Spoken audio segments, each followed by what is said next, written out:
కూర్చున్నావు. ఇంక నా క్యాడ్ వచ్చేది పానీపూరి అంటే నేను ఈడే కూర్చున్నా వంట వదిలేసి ఇచ్చి.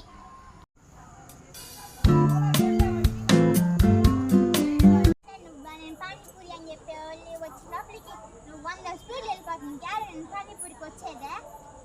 సరే కానీ పానీపూరి